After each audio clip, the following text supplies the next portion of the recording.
Hey guys, how's it going? My name is Brendan and welcome back to the channel. And today I want to explain to you guys why I believe Bitcoin is getting ready to explode. Now, a couple of days ago, I talked about how Bitcoin needed to hold this crucial support level. And needless to say, it held this level and rebounded very, very strongly, bouncing all the way from $17,500 up and above $19,000. So after such a strong rebound at all-time highs, I want to explain how bullish this is for Bitcoin and how good this really looks. So if any of that sounds interesting, make sure you guys stick around for the entire length of the video, as there will be important information discussed the entire way through. But with that being said, let's go ahead and dive on into this one. So with Bitcoin again rebounding so strong for the second time now at all-time highs, the first time being over here when Bitcoin came up to about 19.5K, rejected from this area all the way down to the $6,000 or $16,000 area before bouncing and forming a new higher high at $19,800, only to reject a second time and come back over here. But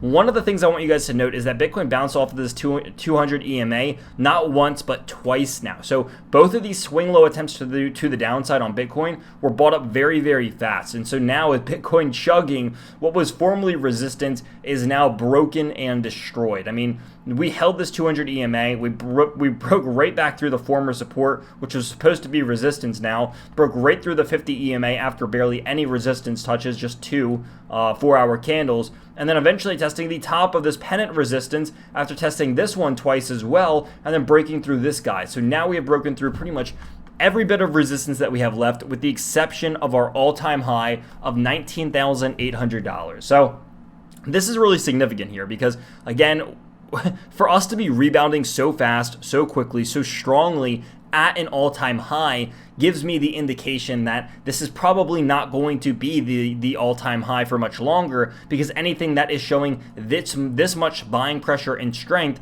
is telling me that there's simply more bulls in this area than there are bears, because if there were more bears in this area, you know, it would have sold off by now. And so now we are forming those consistently higher swing lows while relatively holding the same level of resistance, which reminds me of an ascending triangle formation and continuation pattern, which in this case would be very, very beneficial for the bulls.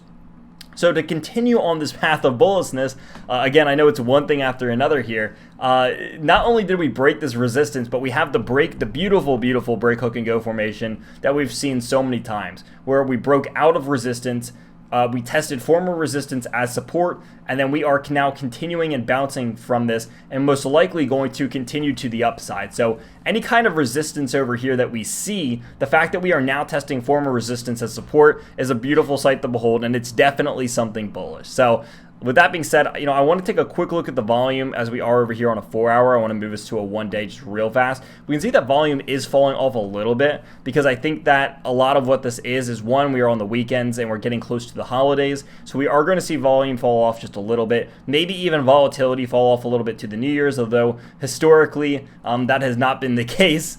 But moving over here to the MACD and the RSI, I think that these are two very, very promising factors to look at as well, because we can see that the MACD is rounding off to the upside, and we are now finished with the majority of the bearish action that we saw on this daily, and we are actually going to go ahead and point back upwards on this daily MACD. And if we want to zoom out and go ahead and look at this RSI, we are now pointing upwards on this guy as well as on this 4-hour. Now, I think that this 4-hour is another really promising one to look at here, because what we actually saw is this initial swing low, if we want to go back to the brush tool, this initial swing low of around 25, and then a higher swing low around 27.28. So this is very important, because if we're having a higher swing low on our, what I would argue a pretty significant RSI chart over here, this is telling me that there are lower levels of bearish momentum upon a swing low attempt to the downside. Now, this isn't enough for you. We had another one that retested, and although this one is not a macro swing low, this is another swing attempt to the downside from the most recent run. And this one actually even formed even higher, going from 32. So we went from 25 to 28 to 32, and we have bounced very, very well from here, because we have seen a fairly consistent path of us forming consistently lower swing highs on this RSI, showing that, you know, the bears might be the bulls might be losing some strength here, but now we can see that the bulls are definitely fighting back and forming their own form of power over here to the downside of this RSI. The word was slipping my mind.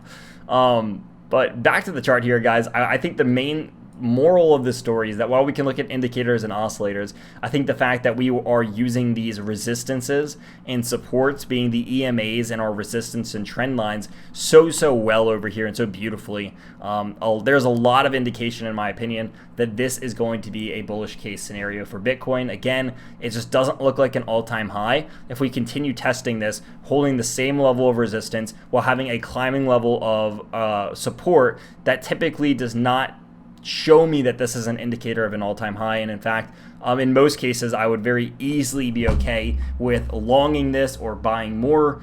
But the fact of the matter is we are at all-time highs, and I do not like to buy really any kind of asset that is up 400, 500, 600% in a single year and then goes back to all-time highs. But I have done a lot of buying on the dips, and I have done a lot of trading and a lot of fun in here. And so by no means am I selling off any of my cryptocurrency. Again, I think the fact that we held this very important support line, being the 200 EMA, was very telling and convincing for me. How we reacted from that area was amazing, and I certainly think it was very promising. So hopefully you guys did enjoy the video. Again, nothing I say is legal, financial, or tax advice in any way. Just simply kind of sharing my thoughts on this market and on this crazy world of cryptocurrency that we are all living through right now. So again, I hope you guys did enjoy the video. If you guys did, hit the like button, hit the subscribe button, and I will see you guys next time.